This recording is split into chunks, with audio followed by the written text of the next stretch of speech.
Hello friends, welcome to my YouTube channel and welcome to English Studies 786.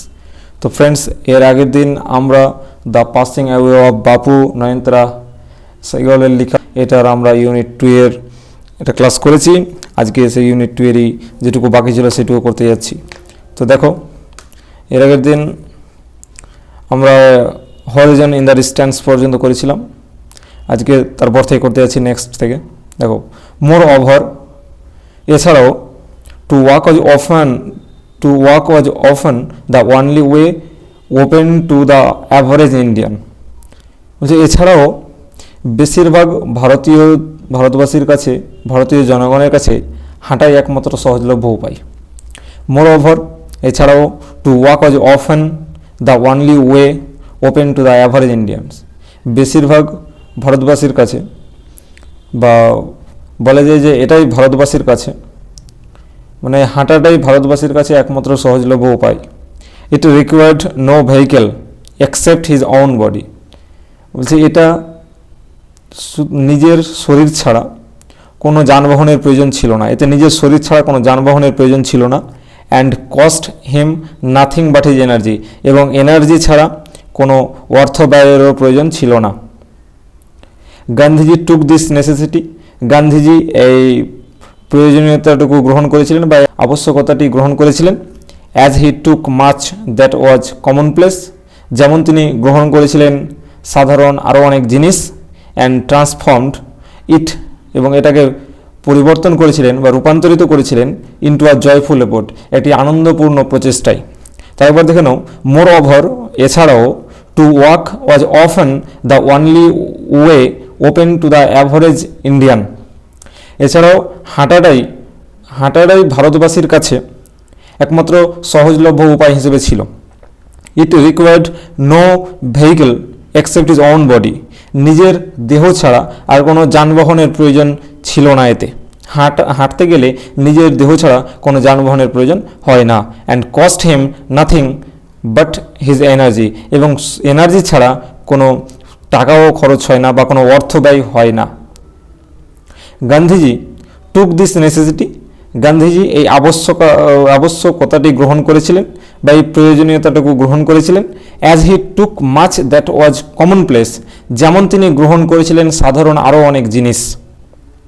And transformed ইট, এবং এটাকে রূপান্তরিত করেছিলেন into a joyful effort, একটি আনন্দপূর্ণ প্রচেষ্টায়। তো বুঝতে পেরেছো? তো এবার দেখো, আমরা কিছু এখানে ওয়ার্ড নেক্সট দেওয়া আছে, ওয়ার্ড নেক্সট, তো সেগুলো দেখে নাও।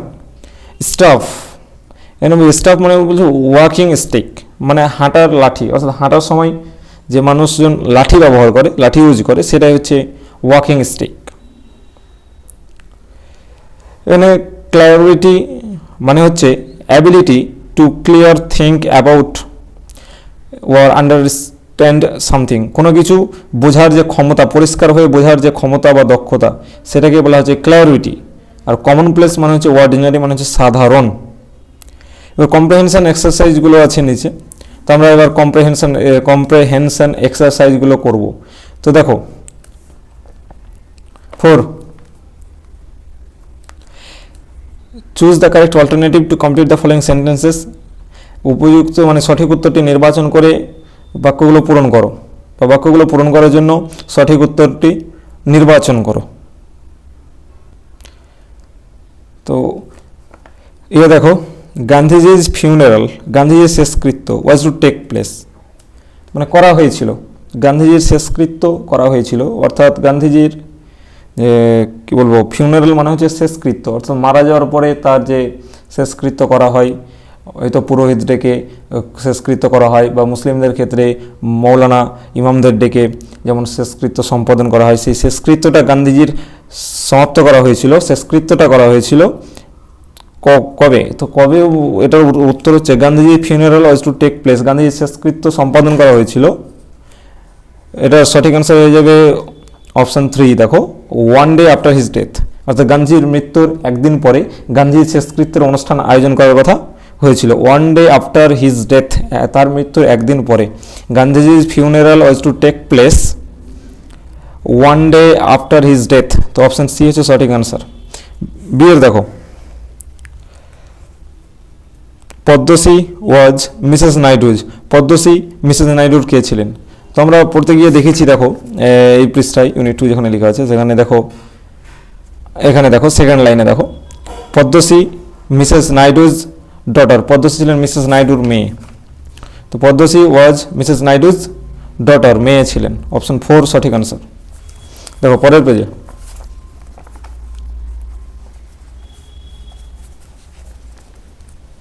দেখো কোয়েশ্চেন সি, হোয়াইল ওয়াকিং, যখন হাঁটছিল, বাপু use to carry in his hand a an. বাবু তার হাতে একটা কি ব্যবহার করতো? হাঁটার সময় বাবু কি ব্যবহার করতো? তো হাঁটার সময় বাবু লাঠি ব্যবহার করতো। মহাত্মা গান্ধী তিনি হাঁটার সময় লাঠি ব্যবহার করতেন। While walking Bapu use to carry in his hand a or an staff. সঠিক আনসার অপশন 2। তারপরে দেখো 5-এ, complete the following sentence, complete the following sentences with information from the text. অর্থাৎ টেক্সট থেকে ইনফরমেশন দিয়ে, তথ্য দিয়ে বাক্যগুলি পূরণ করো, কমপ্লিট করো সেন্টেন্সগুলো। তো দেখো এ কি বলছে, থাউজেন্ডস অফ পিপল ওয়েপ্ট, হাজার হাজার লোক কাঁদছিল। ট্রাইং, চেষ্টা করছিল। কি চেষ্টা করছিল? তো এর আগের পৃষ্ঠাতে দেখে নাও, উপরের দিকে লেখা আছে, দেখো উপরের প্যারাটাই সেকেন্ড লাইনে দেখো, থাউজেন্ডস অফ পিপল ওয়েপ্ট, হাজার হাজার লোক কাঁদছিল। Trying to touch Bapu's feet, বাপুর পা ছুঁতে চাইছিল। তো এখানে দাগ দিয়ে দাও, trying to touch Bapu's feet, বাপুর পা দুটো ছোঁয়ার চেষ্টা করছিল। তো এখানে সঠিক অ্যান্সার হিসেবে বসে যাবে ট্রাইংয়ের পরে thousands of people wait trying to touch Bapu's feet. To touch Bapu's feet, ট্রাইংয়ের পরে বসবে to touch Bapu's feet. B দেখো, the author was among people for whom walking. লেখক সেই সমস্ত মানুষজনের মধ্যে ছিলেন যাদের কাছে হাঁটার কি ছিল, যাদের কাছে হাঁটার। তো এর আগের পৃষ্ঠায় আবার এর একটু সঠিক আনসারটা দেখে নিই, চলো। এখানে দেখো সেকেন্ড প্যারায় দেখো থার্ড লাইনে আছে, I was among people for home walking with Bapu had a special meaning. তো আমি সেই সমস্ত মানুষজনের মধ্যে ছিলাম। এখানে আমি বলতে লেখককে বোঝানো হয়েছে, মানে লেখক বলতে এখানে ফিমেল লেখক, মহিলা লেখক, মানে লেখিকা কথায় বলতে গেলে। তো তিনি সেই সমস্ত মানুষজনের মধ্যে ছিলেন যাদের কাছে বাপুর সঙ্গে হাঁটার একটা বিরাট অর্থ ছিল। তো দেখো, the author was among people for whom walking with Bapu had a special meaning. Walking with Bapu had a special meaning হচ্ছে সঠিক আনসার, এখানে বসিয়ে দেবে। দেখো C, to walk is to, হাঁটার অর্থ কি? টু ওয়াক ইজ টু, তো এখানে দেখে নাও সঠিক আনসার। দেখো আজকে যেখান থেকে পড়লাম তার উপরে দেখো এখানে লেখা আছে, two walk is to make slow progress. হাঁটার অর্থ হচ্ছে ধীরে ধীরে অগ্রসর হওয়া, ধীরে ধীরে এগিয়ে যাওয়াটাই হচ্ছে হাঁটার অর্থ। তো two walk is to make slow progress.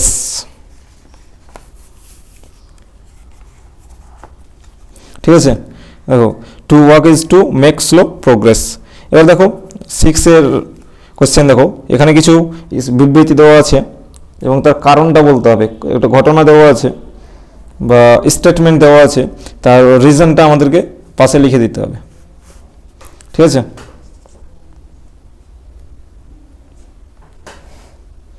তো দেখো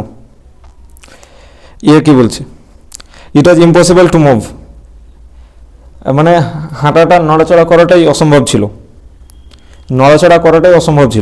it was impossible to move. এর কারণ কি? তো এর আগের পৃষ্ঠায় দেখে নাও। এর কারণ হচ্ছে ফার্স্ট পারে দেখো লেখা আছে, it was impossible to move in the thick crowd.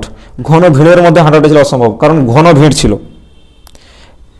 তো থিক ক্রাউড হবে, because there was a thick crowd, ওখানে একটা ঘন ভিড় ছিল। বা it is impossible to move in the thick crowd. তো এর সঠিক অ্যান্সার হয়ে যাচ্ছে, it was impossible to move. দেখো it was impossible to move, ঘন ভিড়ের মধ্যে হাঁটাটা ছিল অসম্ভব। তার কারণ হচ্ছে দেয়ার ওয়ার থিক ক্রাউড, ওখানে ঘন ভিড় ছিল। দেয়ার ওয়ার থিক ক্রাউড, তো এখানে লিখে দিতে হবে দেয়ার ওয়ার থিক ক্রাউড, তাহলে লিখে দেবে। দেখো আমি লিখে দিচ্ছি, there were thick crowd. There were thick crowd. এবার দেখো বি দেখো, পদ্মশ্রী ডিক্লেয়ার্ড দ্যাট, পদ্মশ্রী ঘোষণা করলো যে they would walk with Bapu Gandhiji in the funeral procession, যে শেষকৃত্যের সময় তারা গান্ধীজির সঙ্গে হাঁটবে। তার কারণ কি? তার কারণ দেখো, আমরা আগের পৃষ্ঠায় তার কারণটা পেয়ে নেব। আগের তার আগে দেখে নাও, এখানে তার কারণটা হচ্ছে it was the last time they would be walking with Bapu, মানে এটাই শেষবার তারা গান্ধীজির সঙ্গে হাঁটতে পারবে। ঠিক আছে, তো এখানে সঠিক অ্যান্সার হয়ে যাবে, দেখো বিয়ের সঠিক অ্যান্সার হয়ে যাবে it is the last time they would be walking with Bapu, মানে এটাই শেষবার তারা বাপুর সঙ্গে হাঁটতে পারবে। It is the last time they would be walking with Bapu, এটাই শেষবার তারা বাপুর সঙ্গে হাঁটতে পারবে। এবার দেখো C, to walk was often the only way open to the average Indian, বেশিরভাগ ভারতীয়দের কাছে বলতে গেলে যে ভারতীয়দের কাছে হাঁটাটাই সবচেয়ে সহজলভ্য উপায় ছিল। তার কারণ কি? তার কারণ হচ্ছে it required no vehicle except his own body and cost him nothing but his energy, এটা আমরা পড়েছি এর আগে, এতে পড়লাম। দেখো আজকে যেটা পড়লাম যে টেক্সটটা, সেখানে আমরা দেখেছি, দেখো it required no vehicle except his own body and cost him nothing but his energy, কারণ এতে কোনো যানবাহনের প্রয়োজন হয় না শরীর ছাড়া, এবং নিজের এনার্জি ছাড়া কোনো টাকা পয়সারও খরচ হয় না বা অর্থ বিনিয়োগ হয় না। ঠিক আছে, তো বুঝতে পারলে কিনা অবশ্যই তোমরা কমেন্টে জানাও, এবং কোয়েশ্চেনের অ্যান্সারগুলো তোমরা অবশ্যই খাতায় লিখে নেবে। ঠিক আছে, আর নেক্সট ডে আমরা ইউনিট 3 নিয়ে আলোচনা করব। ঠিক আছে, আর যদি এই ভিডিওগুলো তোমাদের হেল্পফুল মনে হয় তবে অবশ্যই আমার চ্যানেলটা সাবস্ক্রাইব করবে এবং লাইক কমেন্ট করবে, বন্ধুদের মাঝে শেয়ার করে বন্ধুদের মাঝে ছড়িয়ে দেবে, এবং যাতে আরও আমার যে ভাই বোনেরা রয়েছে তারা যাতে আমার ভিডিও দেখে কিছুটা হলেও হেল্পফুল হতে পারে। তো thank you, thanks for watching.